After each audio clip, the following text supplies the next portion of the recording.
క్రీస్తునందు మాకు అత్యంత ప్రియమైన దైవజనాంగమా, ఎలా ఉన్నారు? ఈరోజు అరుణోదయపు దినాన లేచి ప్రార్థన చేసుకున్నారా?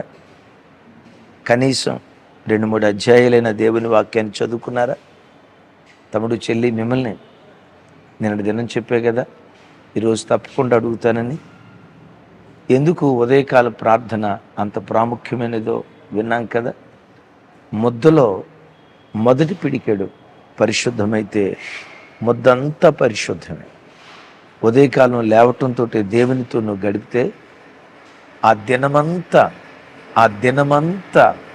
నువ్వు పరిశుద్ధంగా బ్రతకటానికి విశేష కృప దేవుడు నీ పట్ల చూపిస్తాడు. మన కుటుంబాలకు ఆశీర్వాదం కలుగునట్లుగా మొదటి ముద్ద యాజకుడికి ఇవ్వాలి. రైట్? మన ప్రధాన యాజకుడు యేసుక్రీస్తు వారు. లేవటంతో ఉదయకాలం కంఠధ్వని బ్రతుకు కాలమంతా దేవునికి వినిపించేవారిగా ఉందాం. ఎంతమంది ఈ ఉదయకాలం లేచి ప్రార్థన చేసుకున్నారో, ఎంతసేపు ప్రార్థన చేసుకున్నారో కింద కామెంట్ బాక్స్లో రాయండి. మీ ప్రార్థన జీవితాన్ని గురించి అనేకులు చదివి వారు ఇన్స్పైర్ అవటానికి దేవుడు కృప చూపిస్తాడు. మేము అలా ప్రార్థన చేసుకోవాలి అనే ఆరాటం, అనే ప్రోత్సాహం మీ కామెంట్ ద్వారా వారికి తెలియచేయబడుతుంది. మనం ఎంత గొప్ప ప్రార్థనా పరులమో చాటి చెప్పుకోవటానికి కాదు, కానీ అనేకులను ప్రోత్సహించడానికి. మంచిది. ఈ సంవత్సరం లోపు కనీసం ఒకసారైనా బైబిల్ చదివి పూర్తి చేయాలి చెప్పాను కదా. మా లైవ్ చూసే కొన్ని కుటుంబాలు కొంతమంది చెప్పిన మాట, అన్నయ్య ఇప్పటికే గడిచిన ఏప్రిల్ నెలకి బైబిల్ చదివి పూర్తి చేశాం, సెకండ్ టైం చదవటం ప్రారంభించాం అని ఒకరు కాదు, ఇద్దరు కాదు, అనేకులు ఈ సాక్ష్యం చెప్పడానికి ప్రభు కృప చూపించారు. ఏదేమైనా ఈ సంవత్సరంలోపు కనీసం ఒక్కసారైనా బైబిల్ చదివి పూర్తి చేయటానికి నడుం కట్టుకోండి. మంచిది. రేపటి నుండి విజయవాడ మీటింగ్స్ ప్రార్థన చేయండి. మీరు ఎరిగిన వాళ్ళందరికీ ఈ సమాచారం షేర్ చేయండి. కృష్ణా, గుంటూరు, పశ్చిమ గోదావరి ఆ ప్రాంత లైవ్ చూస్తున్న మన విశ్వాసులను ప్రేమపూర్వకంగా ఆహ్వానిస్తున్నాం. ఆ పట్టణంలో గొప్ప ఉజ్జీవ జ్వాల సర్వశక్తి కలిగిన దేవుడు పుట్టించునుగాక. ఆమేన్. మంచిది. ఈ దినం పరిశుద్ధాత్మ దేవుడు ఓ ప్రత్యేకమైన సందేశం మీతో పంచుకోమని నా హృదయాన్ని ప్రభు పురికొల్పుతూ ఉన్నారు. రండి వాక్యం ధ్యానించదాం. కొరింథీయులకు రాసిన 2వ పత్రిక 4వ అధ్యాయం 17-18 వచనాలు. మేము దృశ్యమైన వాటిని చూడక అదృశ్యమైన వాటిని నిదానించి చూచుచున్నాము గనుక క్షణమాత్రముండు మా చులకని శ్రమ మా కొరకు అంతకంతకు ఎక్కువగా నిత్యమైన మహిమాభారమును కలుగు చేయుచున్నది. ఎలయనగా దృశ్యమైనవి అనిత్యములు, అదృశ్యమైనవి నిత్యములు అంటాడు. ఎంత అద్భుతమైన మాట. ఎట్టి శ్రమలలో ఉన్నవారినైనా ఇట్టే బ్రతికించే, ఇట్టే పురికొల్పే దివ్యమైన వాగ్దానంతో కూడుకున్న మాట. అపోస్తులైన పౌలు వారు అంటారు, మేము దృశ్యమైన వాటిని చూడం, అదృశ్యమైన వాటిని చూస్తాం. క్షణమాత్రముండు ఈ చులకని శ్రమ అంతకంతకు నిత్యమైన మహిమాభారమును మాకు కలుగు చేయుచున్నది. ఎలయనగా దృశ్యమైనవి అనిత్యములు, అదృశ్యమైనవి నిత్యములు అంటాడు. అద్భుతం. మేము దృశ్యమైన వాటిని చూడం. పౌలు వారు శ్రమల మధ్యలో ఉన్నాడు. ఇక్కడ బంధకాల మధ్యలో నలగొట్టబడ్డాడు. శరీరం నిండా గాయాలు, ఒళ్ళంతా కట్లు. ఏమంటాడంటే, దృశ్యమైన వాటిని మేము చూడం, అదృశ్యమైన వాటిని మేము చూస్తాం. ఎవరన్నా వచ్చి, పౌలా ఏంటయ్యా ఈ గాయాలు, పౌలా ఏంటయ్యా ఈ దెబ్బలు, పౌలా ఏంటయ్యా ఈ తిరస్కారాలు, ఏంటయ్యా ఏంటి నీకేం కర్మ పట్టింది, మానవ భాషలు నీకు ఏ కర్మ పట్టింది, ఎందుకు నీ శ్రమలు నీకు అని పౌలుతో అంటే, పౌలు వారు ఏమన్నారు తెలుసా? మేము దృశ్యమైన వాటిని చూడం, ఈ గాయాలను చూడట్ల. ఎందుకు దృశ్యమైన వాటిని చూడలేదు? ఏమంటాడో తెలుసా? దృశ్యమైనవి అనిత్యములు, అదృశ్యమైనవి నిత్యములు. కనుక మేము దృశ్యమైన వాటిని చూడకుండా అదృశ్యమైన వాటిని నిదానించి చూస్తూ ఉన్నాము అంటే. తమ్ముడు, చెల్లి, నీ జీవితంలో కూడా ప్రస్తుతం నీ కళ్ళ ముందు కన్నీళ్లు కనపడుతున్నాయేమో, ప్రస్తుతం నీ కళ్ళ ముందు రోగం కనపడుతుందేమో, ప్రస్తుతం నీ కళ్ళ ముందు ఉద్యోగం లేమి కనపడుతుందేమో, ప్రస్తుతం నీ కళ్ళ ముందు ఆర్థిక ఇబ్బందులు, కష్టార్జితమంతా వడ్డీలు కడుతూ, కష్టార్జితమంతా హాస్పిటల్లో ధారపోస్తూ, కళ్ళ ముందు కష్టం తప్ప ఈ కష్టం నుంచి విడుదల పొందుతాను అనే శుభకరమైన ఆనవాళ్ళు లేసం కూడా కనపడకుండా కళ్ళ ముందు కష్టమే కనపడుతుందా? తమ్ముడు, చెల్లి, నీ కళ్ళ ముందు కనపడుతున్న దృశ్యమైన ఆ కష్టాలను, నిందలను, అవమానాలను భరించి భరించి ఇక బ్రతికెందుకు? ఎవరి కొరకు బ్రతకాలి? దేని కొరకు బ్రతకాలి? నేను చస్తే బాగుండు అని నిన్ను ఆవరించిన శ్రమలను బట్టి గడిచిన రాత్రి ఏడ్చి ఏడ్చి ఏడ్చి ఏడ్చి నీ తల క్రింద పెట్టుకున్న నీ తలదిరిండు కన్నీళ్లతో తడిచిపోయిందా? నీ కింద వేసుకున్నటువంటి ఆ దుప్పటి కన్నీటి చుక్కలతో నిండుకుందా? గడిచిన రాత్రి సొక్కి సొక్కి దేవుని దగ్గర ఏడ్చావా? చెల్లి, నీతో ఈ మాట చెప్పమని దేవుడు నా హృదయాన్ని పురికొల్పుతున్నాడు. ఎందుకు ప్రస్తుతం నువ్వు అనుభవిస్తున్న కష్టాన్ని చూసి ఎందుకు నువ్వు ఏడవకూడదు అని పౌలు గారు అంటున్నాడు తెలుసా? దృశ్యమైనవి అనిత్యములు అంటే ఈ కష్టాలు తాత్కాలికం, ఈ శ్రమలు తాత్కాలికం, ఈ నిందలు తాత్కాలికం. మరి ఏది నిత్యం? మహిమాయుక్తమైన సంతోషం నీ బ్రతుకులో నిత్యము ఉండబోతుంది. క్షామం అనిత్యం, క్షేమం నిత్యం. ఆమేన్. కన్నీళ్ళు అనిత్యం, కొంతకాలమే ఉంటాయి. నోటి నిండా నవ్వు, హృదయం నిండా ఆనందగానాలు, నాట్యమాడుతూ ప్రభుని స్తుతించే దినాలు నిత్యము దేవుడు నీకు ఇవ్వబోతున్నాడు అన్న సంగతి గ్రహించి దృశ్యమైన వాటిని చూసి కలవరపడుకో. నీ కొరకు, నీ పిల్లల కొరకు, నీ పిల్లల పిల్లల కొరకు నీ దేవుడు ఏది దాచించాడో అనిత్యమైన వాటిని చూస్తూ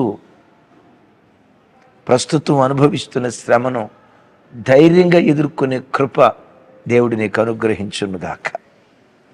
దృశ్యమైన వాటిని చూడక అదృశ్యమైన వాటిని చూస్తూ ఉన్నాం. ఎందుకు అదృశ్యమైన వాటిని చూస్తూ ఉన్నారు? క్షణమాత్రముండు ఈ చులకని శ్రమ నిత్యమైన మహిమాభారమును అంతకంతకు ఎక్కువగా కలుగు చేయుచున్నది అంటాడు. అంటే ప్రస్తుతం మనం అనుభవించే శ్రమను గురించి పౌలు గారు ఏమంటాడు? క్షణమాత్రముండు చులకని శ్రమ. ఏంటి మీరు అంటారు, శ్రమలు ఎట్లా చులకని శ్రమలు అవుతాయన్నా? మేము అనుభవించే బాధలు పౌలు గారికి ఏం తెలుసు అని అంటారా? అనరు మీరు ఆ మాట. ఎందుకు? పౌలు ఎన్ని శ్రమలు అనుభవించాడో మనకు తెలుసు కదా.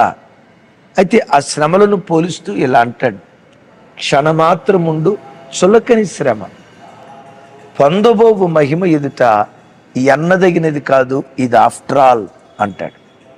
తమ్ముడు, చెల్లి, ఈరోజు నువ్వు ఎంత బాధ అనుభవిస్తూ ఈ వాక్యం వింటున్నావో, ఎంత కన్నీళ్ళు అనుభవిస్తూ ఈ వాక్యం వింటున్నావో, గుండెట్లో పిండబడేటట్లుగా చస్తే పోయింది అని అనుకునేటట్లుగా గుండె కూడా తట్టుకోలేక అల్లాడిపోతూ ఒకవేళ నువ్వు బ్రతుకుతూ ఉన్నావేమో, శుభవార్త, ఎంత శ్రమను అనుభవిస్తూ ఉన్నావో అంతకంటే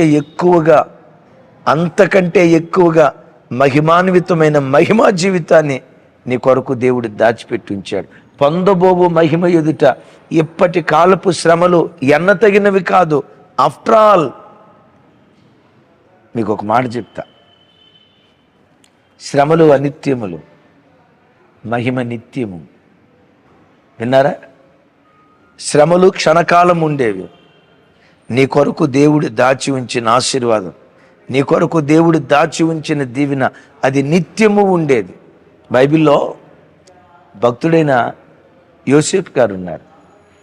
17వ సంవత్సరం వరకు తండ్రి ఇంట్లో ఉన్నాడు. రమారమి 13 సంవత్సరాలు ఐగుప్తు దేశంలో బాధలు అనుభవించాడు. 30వ సంవత్సరంలో రాజు అయ్యాడు. 110 సంవత్సరాలు బ్రతికాడు. నేనంట తను అనుభవించిన ఆ శ్రమలు జస్ట్ 13 సంవత్సరాలే. దేవుని ఆశీర్వాదాన్ని అనుభవించింది చెప్పండి, 80 సంవత్సరాలు అనుభవించాడు. అరే 13 సంవత్సరాలు ఎక్కడా, 80 సంవత్సరాలు ఎక్కడా? నువ్వు అనుభవించే శ్రమ స్వల్పమైనది తమ్ముడా. నీ కొరకు దేవుడు దాచి ఉంచిన ఆశీర్వాదం అపారమైనది. క్షణమాత్రం ఉండే చులకని శ్రమకు కలవరపడకో, క్షణమాత్రం ఉండే రోగానికి దిగులు పడుకో. అన్న ఇది ఎట్లా క్షణకాలం అని అంటారా? నువ్వు పొందబోయే మహిమతో పోలిస్తే నీవు అనుభవించే శ్రమ స్వల్పకాలమే. ఓ మాట అంట పౌలు గారు ఈ మాటలు అంటానికి కారణం ఏంటంటే, అనుకోండి ఒక మాట, ఒక 100 సంవత్సరాలు బ్రతికాం అనుకోండి. 100 సంవత్సరాలు భూమి మీదే, 100 సంవత్సరాలు భూమి మీద శ్రమలు అనుభవిస్తూనే జీవించాం. ఎన్ని సంవత్సరాలు? 100 సంవత్సరాలు భూమి మీద శ్రమలు అనుభవిస్తూనే జీవించాం అనుకోండి. కానీ భక్తిని విడిచిపెట్టకుండా దృశ్యమైనవి అనిత్యములు, అదృశ్యమైనవి నిత్యములు. శ్రమలు కొద్ది రోజులే. నా దేవుడు నాకు మహిమను దాచిపెట్టాడని 100 సంవత్సరాలు నువ్వు శ్రమను అనుభవించావు అనుకో, పొరపాటున ఇది నీ జీవితంలో జరగదు. శ్రమ 10 దినాలే అని బైబిల్లో రాసి ఉంది. సాయంకాలం ఏడ్పు వచ్చి రాత్రి అంతా ఉండిన ఉదయమున సంతోషం కలుగును అని బైబిల్లో రాసి ఉంది. నోటి నిండా నవ్వు కలుగు చేస్తాడు అని బైబిల్లో రాసి ఉంది. మీకు అర్థం అవటానికి చెప్తున్నా. 100 సంవత్సరాలు శ్రమలు అనుభవించి భక్తిని కాపాడుకున్నాం. చనిపోయాం, ప్రభు దగ్గరికి వెళ్ళాం. నేను మిమ్మల్ని అడుగుతా, యేసుక్రీస్తు ఎదుట మనం నిలబడినప్పుడు, యేసుక్రీస్తు ప్రత్యక్షమైనప్పుడు మెప్పు, ఘనత, మహిమ మన కలుగుతుంది. లేఖనాల్లో రాయబడింది కదా. ఇప్పుడు ఆయన ప్రత్యక్షమైన దినాన మనకు మహిమనిచ్చి పరలోక రాజ్యానికి తీసుకెళ్తాడు కదా. మిమ్మల్ని అడుగుతా, దేవుడు అనుగ్రహించే మహిమ పరలోకంలో ఎంతకాలం అనుభవిస్తాం? ఎంతకాలం పరలోకంలో ఉంటాం? మీరు టకామని చెప్తారు,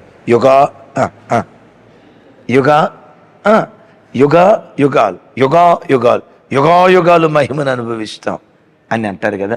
యుగాలు అంటే 100 సంవత్సరాల? నో. 1000 సంవత్సరాల? నో. 2000 సంవత్సరాల? నో. 1,000,000 సంవత్సరాల? అంతకంటే ఎక్కువ. 10 కోట్ల? అంతకంటే ఎక్కువ. 1000 కోట్ల? అంతకంటే ఎక్కువ. ఎన్ని కోట్లు, ఎన్ని కోట్ల సంవత్సరాలు? యుగాలు, ఎవర్ లాస్టింగ్ లైఫ్. అంతము లేని మహిమను పరలోకంలో మనం అనుభవిస్తాం. నేనంట కోటాను కోట్ల సంవత్సరాలు పరలోకంలో దేవునితో కలిసి బ్రతుకుతూ నిత్యమైన మహిమను అనుభవిస్తాం కదా. ఆ నిత్యమైన మహిమ ఎదుట 100 సంవత్సరాల శ్రమ ఏ పాటిది? 13 సంవత్సరాల శ్రమ ఏ పాటిది? 2 సంవత్సరాల శ్రమ ఏ పాటిది? 4 సంవత్సరాల శ్రమ ఏ పాటిది? ఓ మాట చెప్తా, నా జీవితమే చెప్తా. దేవుని కృప, నన్ను కన్న తండ్రి ఇంటిలో 25 సంవత్సరాలు బ్రతికా.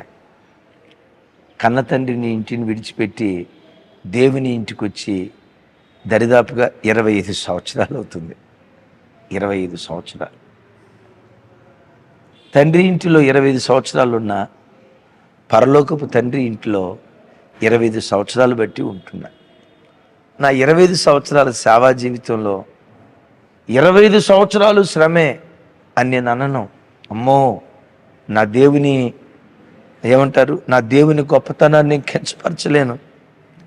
ఆయన మహిమను కన్నులారా చూసి ఆయన ఆశీర్వాదాన్ని వ్యక్తిగత జీవితంలో అనుభవించి, మన భాషలో చెప్తా, ఆయన ఉప్పు తిని, ఆయన మోచేతి నీళ్ళు త్రాగుతూ, ఆయన పెట్టిన భిక్షను అనుభవిస్తూ, నా దేవుడు నాకు జీవితాంతం శ్రమించాడు అని నేను అనను. సేవకు వచ్చిన తర్వాత బహుశా నా జీవితంలో శ్రమను అనుభవించుంటే ఒక 5 సంవత్సరాలు శ్రమను అనుభవించుంటా.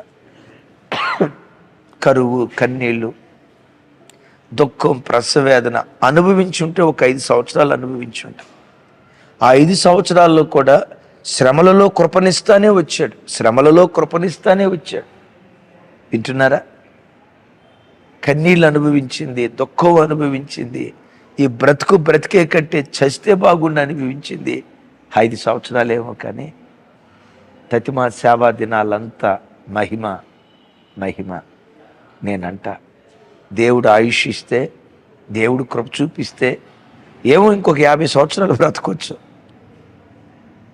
శ్రమను అనుభవించింది 5 సంవత్సరాలు అయితే, మహిమను అనుభవించేది 70 సంవత్సరాలు అనుభవిస్తా భూమి మీదే, నా దేవుని మహిమనే. తమ్ముడా, జెర్మియా అన్న దేవుడే నీ దేవుడు. తమ్ముడా, ఇమ్మాన్యుయల్ మినిస్ట్రీస్ దేవుడే నీ దేవుడు. యోసేపు దేవుడే నీ దేవుడు. పౌలు దేవుడే నీ దేవుడు. అయితే నువ్వు నిదానించి నీ కొరకు దేవుడు ఏం దాచిపెట్టాడు దాన్ని చూడు. ప్రస్తుతం ఉన్న వాటిని చూడకో. ప్రస్తుతం కరువే ఉంది, ప్రస్తుతం ఆర్థిక ఇబ్బందులే ఉన్నాయి, ప్రస్తుతం అవమానమే ఉంది, పిల్లల్ని చదివించి అప్పులు పాలైపోయి ఆర్థికంగా చితికిపోయావు, ప్రస్తుతం ఆర్థిక ఇబ్బందులే ఉన్నాయి. అయితే దృశ్యమైన వాటిని చూడకు, అదృశ్యమైన వాటిని నిదానించి చూస్తేనే అవి నీకు కనబడతాయి. ఒక విశ్లేషకుడు ఇలా అంటాడు, అపోస్తులైన పౌలు వారిని ఫిలిప్పీ ప్రాంతంలో చెరసాల్లో పడేసి చాలా దెబ్బలు కొట్టి బొండల్లో కాళ్ళు చేతులు బిగించారు. మధ్యరాత్రి వేళ ప్రభుని స్తుతిస్తూ పాటలు పాడారట. నేనంట, ఆ గాయాల మధ్యలో మీకు ఎట్లా పాటలు వచ్చినాయి అయ్యా? గాయాల మధ్యలో వచ్చేది మూలుగులు. అమ్మా అయ్యా, చచ్చిపోయిన అమ్మను కూడా గుర్తు తెచ్చుకోవాల్సి వస్తుంది ఆ గాయాల మధ్యలో కదా. అమ్మ అయ్యా, ఈ నొప్పి భరించలేకపోతున్నాను బాబోయ్, ఈ అరుపులు వినపడాలి. అలాంటి గాయాల మధ్యలో మధ్యరాత్రి వేళ దేవుని స్తుతిస్తూ ఎందుకు వాళ్ళు పాటలు పాడగలిగారో తెలుసా? ప్రస్తుతం ఉన్న గాయాలను వాళ్ళు చూడలేదట, దృశ్యమైన గాయాలను చూడలేదట, కాళ్ళకు కట్టిన బండలను చూడలేదట. ఏం చూశారు? అదృశ్యమైన వాటిని నిదానించి చూశారట. ఏంటో తెలుసా? ఆ అదృశ్యం ఏం దాచిపెట్టాడో తెలుసా? జైలు అధికారి రక్షణ పొందటం, జైలు అధికారి కుటుంబం రక్షణ పొందటం. వారు పాటలు పాడుతుండగా ఖైదీల్లో కొందరు దర్శించబడబోవటం. విన్నారా? జైలు అధికారి కుటుంబం మధ్యరాత్రి పూట బాప్తిస్మం తీసుకోవటం. జరగబోయే కార్యక్రమాలు అదృశ్యమైన దాన్ని నిదానించి చూశాడట. ఎప్పుడైతే ఫిలిప్పీ పట్టణంలో గొప్ప ఉద్యోగం కలగబోతుంది, అదృశ్యమైన దాన్ని కనులారా చూశాడో అసలు ఈ గాయాలుగా అనిపించలా, ఈ నొప్పిగా అనిపించలా, ఈ బాధగా అనిపించలేదు. అక్కడ ప్రారంభమైందంట ఉద్యోగం. కొరింథీ ప్రాంతం, కొరింథీ సంఘంతో మాట్లాడతాడు కదా, కొరింథీ ప్రాంతం, అన్ని ప్రాంతాలకు ఆ ఉద్యమం వ్యాపించి చివరికి యూరప్ ఖండపు పొలిమేరల వరకు తాకిందట. ఆ గాయాల్లోనే యూరప్ ఖండం రక్షించబట్టం చూశాడట, అదృశ్యమైన దాన్ని. ఆ గాయాలలోనే కొరింథీ పట్టణం కదిలించబట్టం చూశాడట. ఆ గాయాలలోనే ఫిలిప్పీలో సంఘం స్థాపించబట్టం, కొరింథీ ప్రాంతంలో సంఘం స్థాపించబట్టం, ఇవన్నీ చూశాడట. నేనంట, ఒక మాట, ఒక 100 కోట్లు ఇస్తా నీకు, మెల్లిగా ఒక దెబ్బ కొడతా. నేనంట 100 కోట్లు ఇస్తానని చెప్పలా, కానీ ఈ వ్యక్తి మనసులో ఓ దెబ్బ కొట్టి వీడికి 100 కోట్లు ఇస్తా అని అనుకున్నాడు. అయితే దెబ్బ కొట్టి 100 కోట్లు ఇస్తా అన్నాడు, దెబ్బ కొట్టి 100 కోట్లు ఇస్తాడు ఈయన అన్న సంగతి నీకు తెలిసింది.